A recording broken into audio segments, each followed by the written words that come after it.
कैसे हैं आप सभी। मैं आपका मैथ मेंटर रामाशीष आप सभी का बहुत बहुत स्वागत करता हूं ड्रीम मैथ्स क्लास में। तो हम पढ़ने जा रहे हैं क्लास 10th यूपी बोर्ड का चैप्टर बहुपद यानी पॉलिनोमियल्स, जिसका आज है पार्ट फर्स्ट। तो इस चैप्टर में हमें जो टॉपिक पढ़ना है वो आपके सामने लिखे हुए हैं। तो पहला टॉपिक है बहुपद, दूसरा टॉपिक है बहुपदों के शून्यकों का ज्यामितीय अर्थ, तीसरा टॉपिक है बहुपदों के शून्यकों और गुणांकों में संबंध, और लास्ट टॉपिक है बहुपदों के लिए विभाजन एल्गोरिथ्म। तो चलिए स्टार्ट करते हैं। बहुपद तो बहुपद पढ़ने से पहले मैं आपको चर और अचर के बारे में बता दूं। आपने पिछली कक्षा में पढ़े होंगे, पर मैं आपको बताता हूं तो आप समझ लीजिए, क्योंकि मेरा टीचर होने के नाते फर्ज बनता है कि आपको हर एक चीज बताऊं। तो बच्चों, चर क्या होता है और अचर क्या होता है, तो मैं आपको बता दूं बच्चों। चर वह राशि है जिसके भिन्न भिन्न मान ज्ञात कर सकें। तो चर कैसी राशि है? वह राशि है जिसके भिन्न भिन्न मान ज्ञात कर सकें, जैसे x, y, z, u, v, w ... मतलब यहाँ x का, मैं आपसे बच चुका हूँ x, तो x का कोई निश्चित मान है। x का प्रत्येक बहुपद के लिए भिन्न भिन्न मान हो सकता है, हम इसके मान ज्ञात कर सकते हैं। या इसको ये भी बोल सकते हैं कि जिन राशि के हम मान ज्ञात कर सकते हैं वह चर कहलाते हैं। अचर किन्हें कहते हैं? वह राशि है जिनका मान निश्चित होता है। जैसे इसमें से ले लें a, b, c, तो इनका मान जो इस समीकरण में होगा, बहुपद में होगा, तो वह एक निश्चित मान होगा। या हम ये भी कह सकते हैं संख्याएं जैसे ये 2, 3, 4, 5 लिखी रहती हैं, तो ये क्या है? एक निश्चित मान है, तो ये अचर राशि कहलाती हैं। अब मैं आपको बता दूं बहुपद आप पहचानोगे कैसे बहुपद क्या होता है।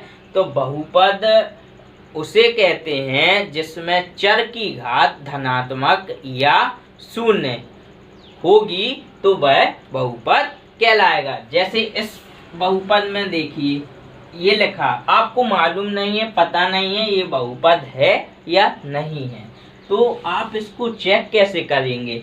तो यहाँ आपने चर देखा, चर क्या है बच्चों? x है, तो x की पावर यहाँ आपको धनात्मक दिखाई दे रही है, तो ये बहुपद होगा। ठीक है प्यारे बच्चों, ऐसे आप सभी को चेक कर सकते हो ये बहुपद है या नहीं है। अब मैं आपको इसमें बताऊं, गुणांक पढ़ा देता हूँ। गुणांक भी आपको यहाँ पढ़ना है। तो गुणांक क्या होता है, तो मैं आपको बता दूं, चर राशि के साथ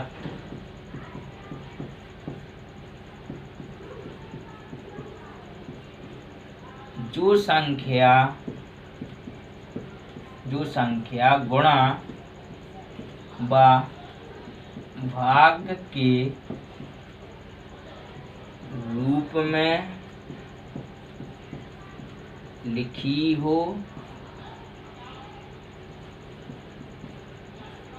वह गुणांक है। जैसे मैं आपको यहाँ कहूँ x² का गुणांक, तो एक्स स्क्वायर के साथ कौन सी संख्या आपको दिखाई दे रही है गुणा के रूप में? ए दिखाई दे रही है बच्चों। तो ए, मैं एक्स का बोलूँ आपसे तो एक्स का क्या हो जाएगा? बी।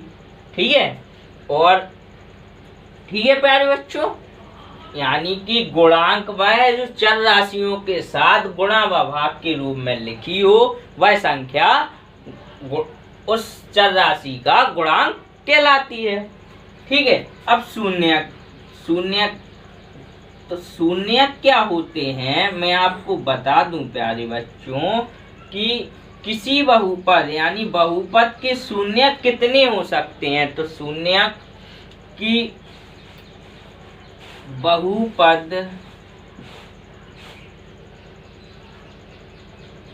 जितने घात का होगा उसके उतने शून्यक होंगे। ठीक है बच्चों, तो जितने घात का बहुपद होगा उसके उतने शून्यक होंगे। मैं इस बहुपद को ले लूं तो यहाँ कितने घात का बहुपद है? जो सबसे बड़ी घात होगी वही बहुपद की घात कहलाएगी। तो यहाँ 2 घात का बहुपद है, 2 घात का बहुपद। ठीक है, तो यहाँ शून्य कितने होंगे? शून्य 2 इसके शून्यक होंगे। ठीक है प्यारे बच्चों, अब हम आगे पढ़ेंगे शून्यक। तो शून्यक होते क्या है? यानी x के जो मान होंगे वही शून्यक कहलाएंगे। x के यानी चर के जो मान होंगे वही शून्यक कहलाते हैं। ठीक है, और शून्यक एक बहुपद के कितने हो सकते? अधिकतम। जितनी उसकी घात होगी उतने ही उसके शून्यक ज्ञात किए जा सकते हैं। ठीक है प्यारे बच्चों, तो आगे स्टार्ट करते हैं एक्सरसाइज 2.8।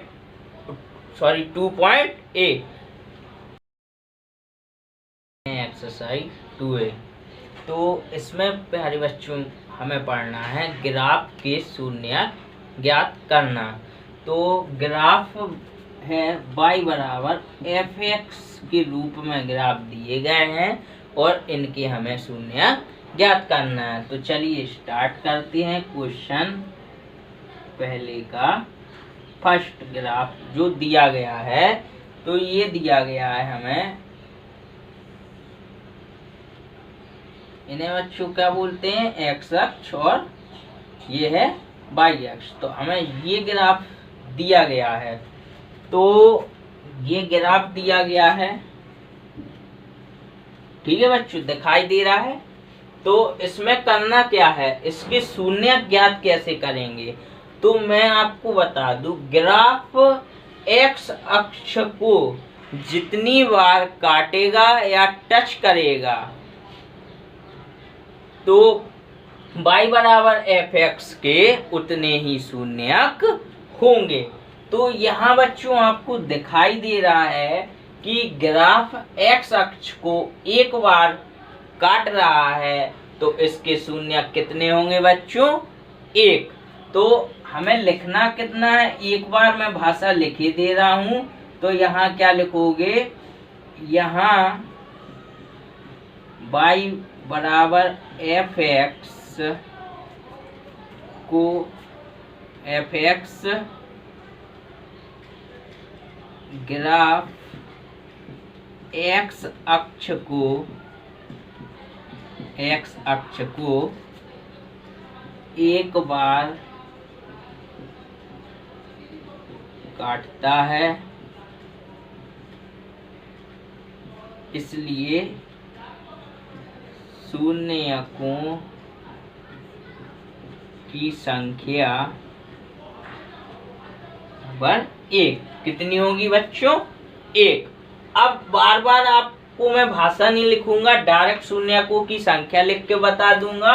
तो दूसरा ग्राफ जो आपको दिया गया है वो दूसरा ग्राफ है, कुछ इस प्रकार से बना हुआ है। ये एक्स अक्ष है और ये वाई अक्ष। तो कुछ इस प्रकार से ग्राफ बना हुआ है। तो यहाँ देखिए प्यारे बच्चों, ये ग्राफ एक्स अक्ष को काट रहा है, टच कर रहा है? नहीं काट रहा, तो शून्यकों की संख्या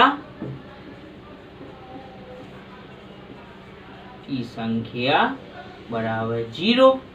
ठीक है बच्चों। तीसरा करते हैं। तीसरा ग्राफ क्या दिया है? तीसरा ग्राफ हमें दिया है कुछ इस प्रकार से है, ये काट रहा है इस प्रकार से, ये x है, ये y है।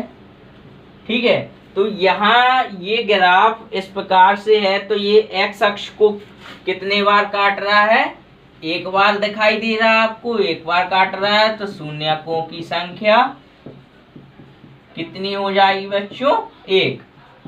चौथा देखते हैं। ये ग्राफ कुछ इस प्रकार से दिया गया है आपको, यहाँ से स्टार्ट होके ऐसे चला गया। तो यहाँ ये ग्राफ एक्स अक्ष को कितनी बार काट रहा है? 1, 2। तो शून्यकों की संख्या कितनी हो जाएगी बच्चों? 2। पांचवा ग्राफ देखते हैं। पांचवा ग्राफ कुछ जिगजैग मोशन में बना हुआ है इस प्रकार से, ये x है, ये y है। ठीक है। तो यहाँ ये x अक्ष को कितनी जगह काट रहा है? 1, 2, 3। तो शून्यकों की संख्या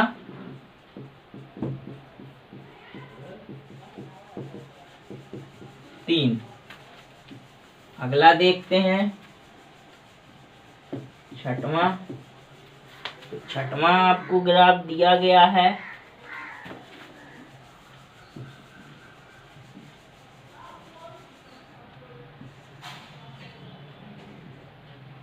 ठीक है।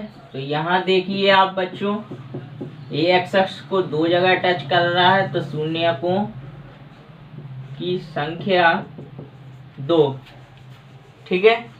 अगला देखते हैं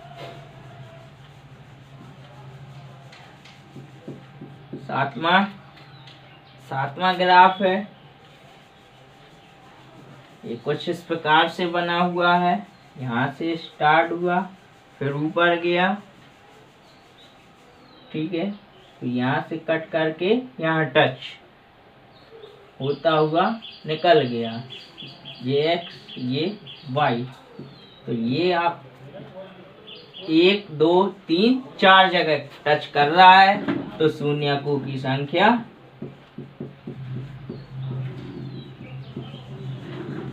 4।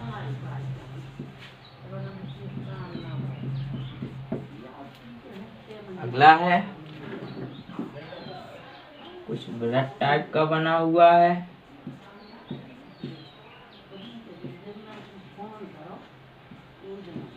तो यहाँ शून्यकों की संख्या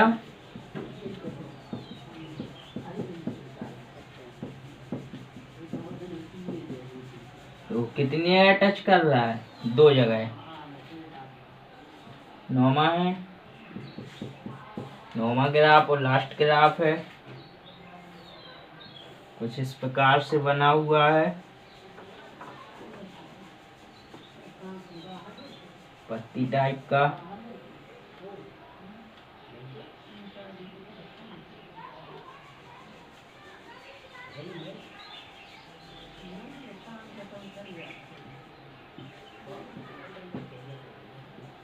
ठीक है बच्चों।